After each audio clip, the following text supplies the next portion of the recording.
Today I'm meeting with Jim Holbrook, a clinical professor at the University of Utah, and we're very happy to have him with us because this is a subject that hasn't gotten a lot of attention but that people are clamoring for, and that is understanding how to better negotiate when you're dealing with divorce and family law issues, because mediation and negotiation is becoming increasingly more important, and a lot of people think it's a great way to save time and money.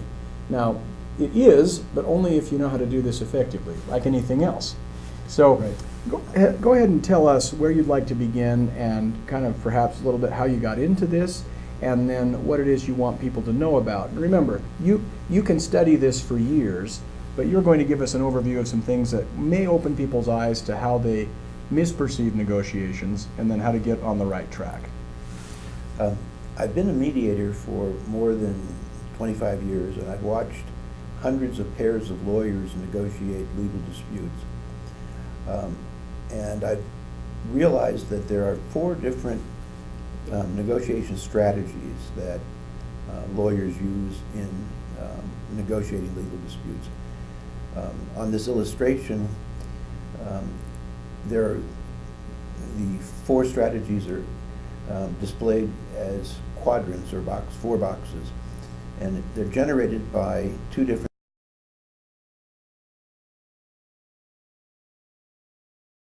variables. The vertical variable on the left is the party's concern for their relationship.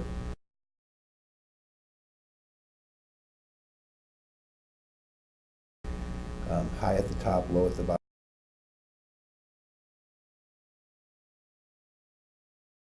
The horizontal variable across the bottom is their concern for reaching a mutually acceptable outcome, low on the left and high on the right.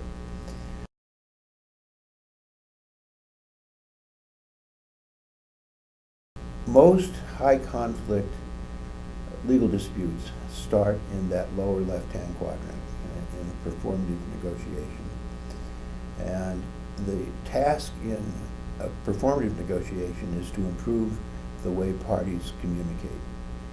They frequently start by telling what are called conflict stories, where they're blaming each other, they're taking no responsibility, they're not listening to each other, they're talking over each other. Sometimes there's a lot of anger, and it's not a very productive quadrant in which to negotiate, but I do believe that it should be regarded as a strategy of negotiation. On the upper left-hand quadrant is transformative negotiation, and here the objective is to improve the parties' relationship, either to mend it or to change it in some way. In the upper right-hand quadrant is what's called integrative negotiation, and this is where the concern for the relationship and the concern for an outcome are both high. And you see this where parties are working together to solve a problem creatively. And then in the lower right-hand quadrant is distributive negotiation, and that's the objective there is a fair exchange of value. And our life experience would be the purchase and sale of a car would be a distributive problem that we would have experience with. One of the things that I tell my students is that in divorce negotiation, frequently all 4 strategies are necessary in order to solve a family dispute. And I have give them the example of a husband and wife who've been married for 10 years. They have 2 children, 5 and 2, and she's just found out that for the last 5 years he's been having an affair with her best friend. Obviously the marriage is destroyed. They're going to get divorced, but they want to be responsible co-parents. So if they sat down and started to negotiate the divorce, it would not be surprising at all that the conversation would start in that lower left-hand quadrant, that performative quadrant. A lot of anger, a lot of blaming, and very little taking of responsibility. there they have to learn how to improve the way they talk to each other. And this involves listening to one another, acknowledging points that are important to the other, trying to see the other person's perspective, being very careful about word choice, trying to shift the time focus of the conversation from the past to the present, because problems can't be solved in the past, they can only be solved in the present. And that's not purely for altruistic reasons. No, I mean, not at all. I mean, that's nice, but that's something I think a lot of people miss, is that you actually will be more effective in getting what you want and what is fair to you by understanding your enemy, for lack of a better word. Right. And actually, I use the word counterpart now because it takes out that adversarial kind of Right. feeling that we often And you may have. feel like that person's an enemy, but Right, there is exactly. actually something in it for you. It's not merely so that you're falling on your own sword. Right. What, in a negotiation, you want to motivate the other person to work with you so that your needs can be met. And the only way that you can motivate the other person, or the most effective way to motivate the other person, is to help them get their needs met. So the second task in this divorce that I've now described is although the marriage is destroyed, they have to form now a new relationship. And so that's that transformative negotiation in the upper left-hand quadrant. They will need to learn how to work together to be responsible co-parents, because they both share the children's best interests. And then they're going to have to talk about things like, you know, where are folks going to live, where the kid's going to go to school,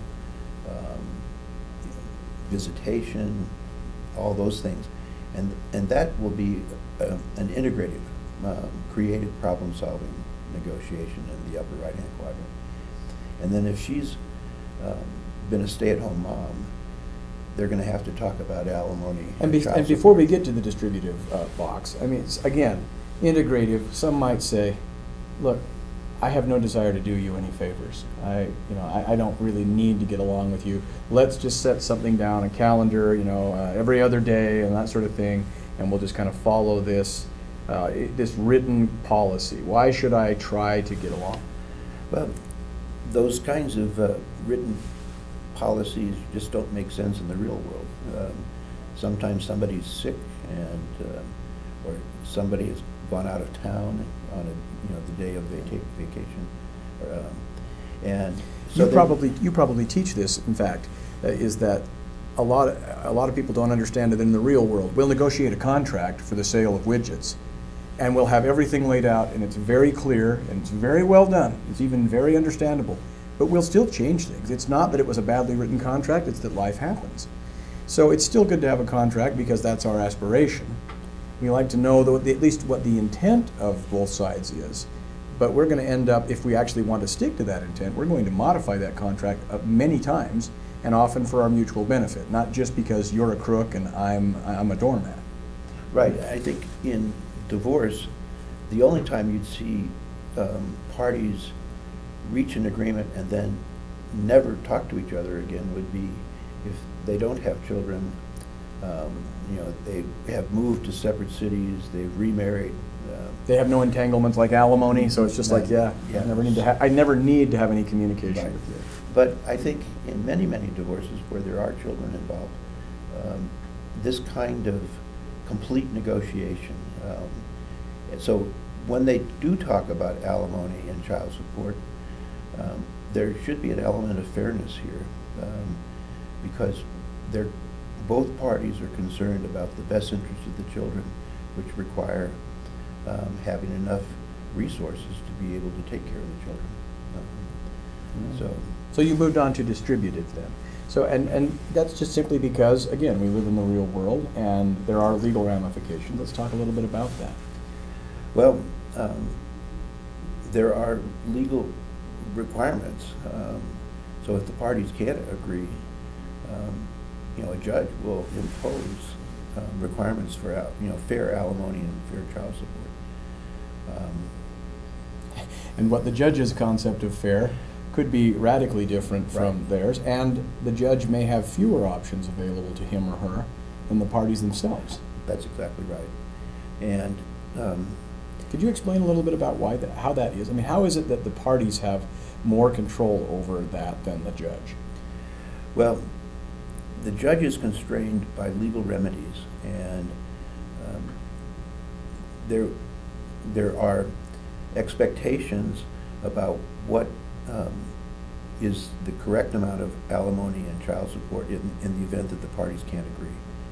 And this also, I think, would be tempered by the judge's own biases and life experiences. So the parties can work together. I think that they're going to be able to reach a much more effective agreement. And you make a good point. Not only experience and biases, but also this judge knows you for a few hours. Or less. Yeah, or less. And so what may make perfect sense on the surface is like, oh, that's a terrible thing you've done, Your Honor. It's like, why is that? It's like, well, because I have epilepsy. I didn't know that. It didn't come up. It's like, well, yeah, I would have made a different judgment if I'd have known that.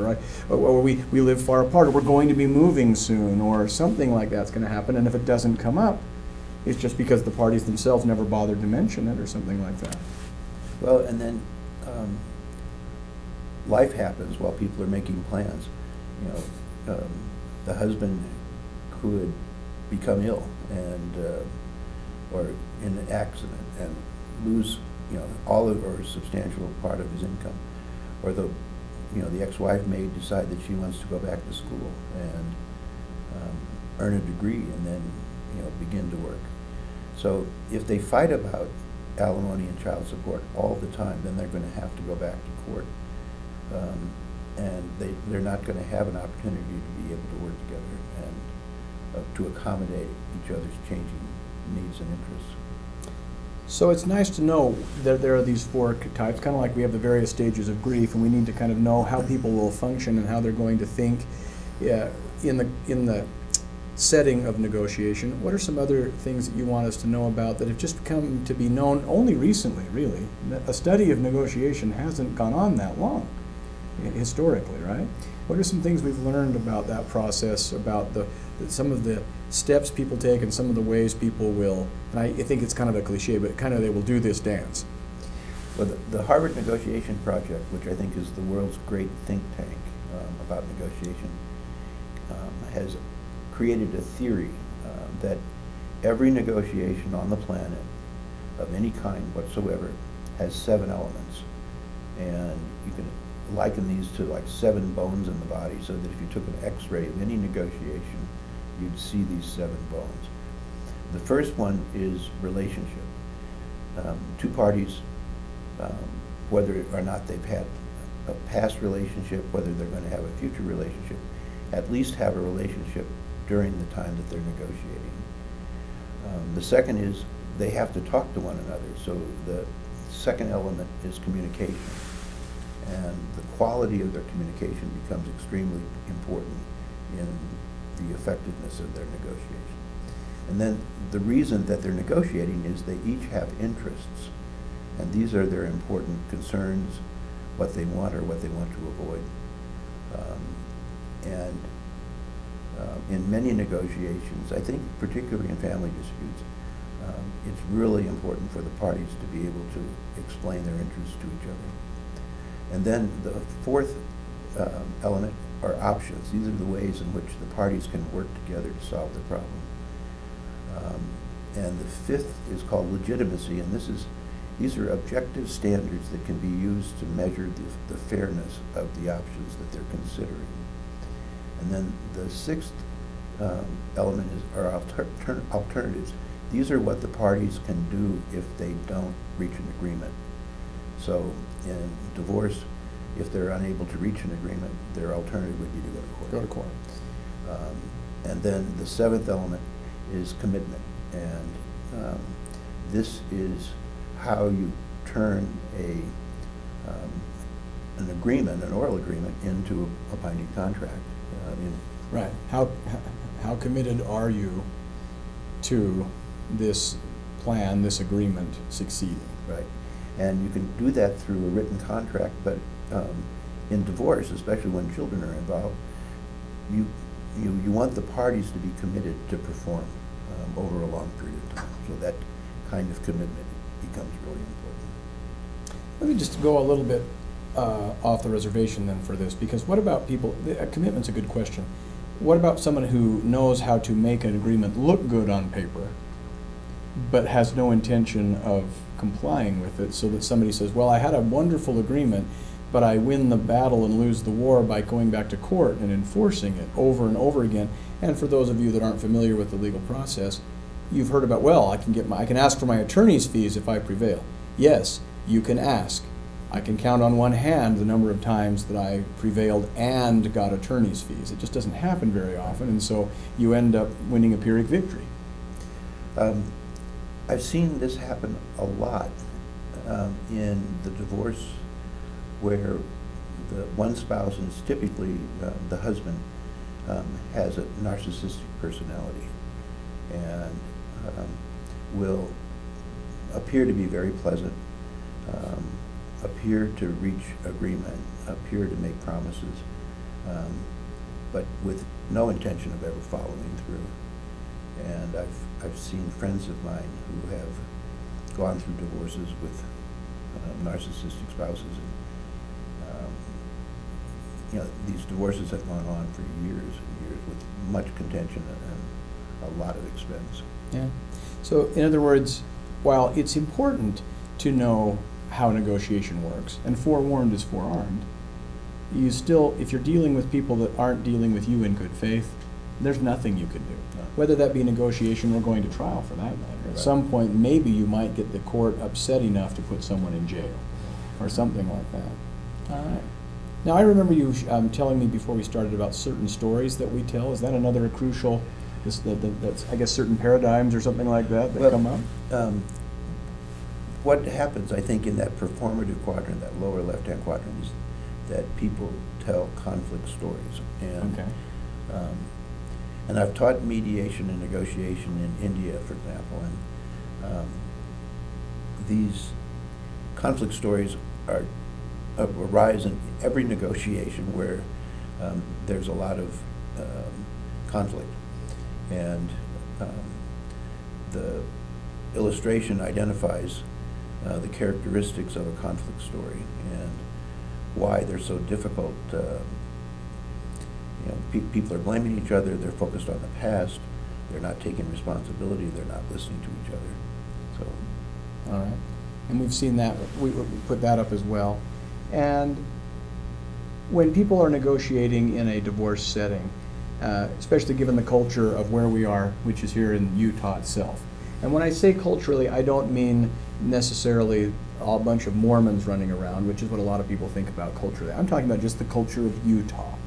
And there are many things like that. For example, Utah is considered a family-friendly state, so there's often children involved in these negotiations, and there's other things like that. So given the culture and given the exposure you've had to divorcing parties and their attorneys and things like that, what would you say would be an ideal way, or at least the most pragmatic way, to prepare for and engage in mediation? And let me give you some specifics. Like, yes, you should use a lawyer. No, you shouldn't. If you do use a lawyer, that it should be for these reasons. Should you meet together? Should you meet apart? Should you meet once and then reconvene again? I mean, just kind of some basic things that a lot of people want to ask. I mean, this is a very popular subject, but nobody knows anything about it. They want to, they just don't have any knowledge. Talking about mediation in particular. A divorce mediation or a child custody mediation, kind of some things that for lack of a better term, bag of tricks that are just good rules of thumb, generally speaking.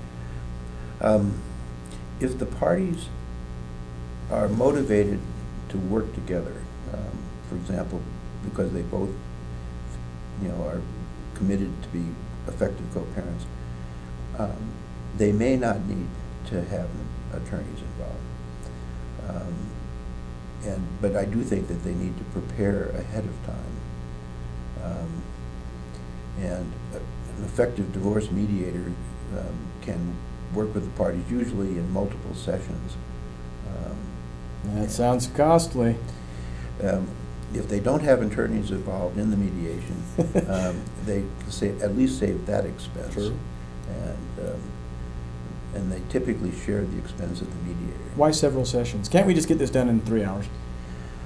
Typically, the parties need to obtain information and share it with each other, and the mediator will help identify what information should be obtained and shared. And so that means that they didn't bring it to the first session, they need to get it, and they need to bring it to the second session. On average, what kind of time are you saying? Let's assume that you've got some hurt feelings, some grudges, but these are rational people that do want to reach a resolution. And they may have differing views on what that should look like, but they believe that they can both do so. It may be a little rocky. How many sessions on average do you think that might be? I think 2 to 3 sessions of several hours each. And several meaning about 3? Yes. Yes. So about 3 hours, 3 to 4 hours, 2, 3, 4 hours apiece, 3 times, kind of getting together, laying out the issues, going back, letting that, just cogitating on that a little bit, coming back, maybe hashing it out, and then coming back for the third one to put the finishing touches on it. Is that how it looks? Right. Say, for instance, they reach some tentative agreements during the second session. They probably, if there are some assets involved, they probably want to talk to their attorneys who have not been in the mediation. They may need to talk to a tax advisor. They may need to talk to people who will be babysitters and stuff like that, just to make sure Just to make sure this tentative plan can work. Exactly. This tentative plan is complete. Exactly. Well, I appreciate that. And any resources you would recommend people read or watch or listen to if they want to bone up on being effective negotiators? Not only being understanding and altruistic, but also just being savvy about it. Anything that you'd recommend to somebody? The Bible of Negotiation is a book called Getting to Yes, and it was published originally in 1981. It's in its 3rd edition now, and it's a Harvard negotiation project book. And it's not very long. And it's not very long. It's a quick read, but it has a lot of wisdom in it. Have you read Getting Past No? I have. And yes. have you read Start With No? I have not read that one. I happen to like that one too. Getting Past No, what do you think about that one? It's very interesting. One of the chapters, for example, is called Going to the Balcony. And I think in a negotiation or mediation, when things are not going well, going to the balcony means you sort of be very thoughtful and mindful about what is happening here and what's causing the problem, and how can I change what I'm doing in a way that might help fix the problem. And I have one last question. I mean, you've no doubt seen instructional videos about the mediation process to kind of give people an overview. Okay. Aside from the fact that they will never win an Academy Award, and they couldn't even be considered, do you know of anything that would give people a video overview that you think is particularly good? Because when I watch the videos, it's one of those things where it's like, welcome, I am the mediator. Why don't you begin? And they're like, I am mad. And you're just like, oh, well, we know that you're trying really hard, but it doesn't really give you a flavor of what's really going on in mediation. Do you have anything like that where you've seen it, even if it may not be a divorce mediation? Is there something that's been a documentary or something that was filmed that really kind of shows how the process works? The one that I use every semester is called Sexual Boundaries, and it's a dispute between an older male professor and an older female student who's in a graduate program. And the mediator is John Haynes, who's now dead. And there's a lot of emotion. She is accusing him of sexual harassment, and accusing the professor, and it's been brought to the attention of the university, and the university has encouraged the parties to meet and mediate. And this is real? Dispute. It was a real dispute, and they have simulated it for purposes of the training tape. And it's about 35 minutes long. But it gives you the closest taste of what real negotiation can be like when it's Yes. mediated. And you see all four strategies involved. And I think it's a very insightful glimpse into Would it be a good mediation. 35 minutes for someone to spend before going to their own mediation? I think so, yeah. Excellent. And I think, divorce attorneys should purchase it and have it for their clients to watch, for example. All right. And we will have that up for you as well, a link to that where you can either purchase it or be able to view that online too at the end of this video. Well, I appreciate you taking the time to share this with us. It's really a treat to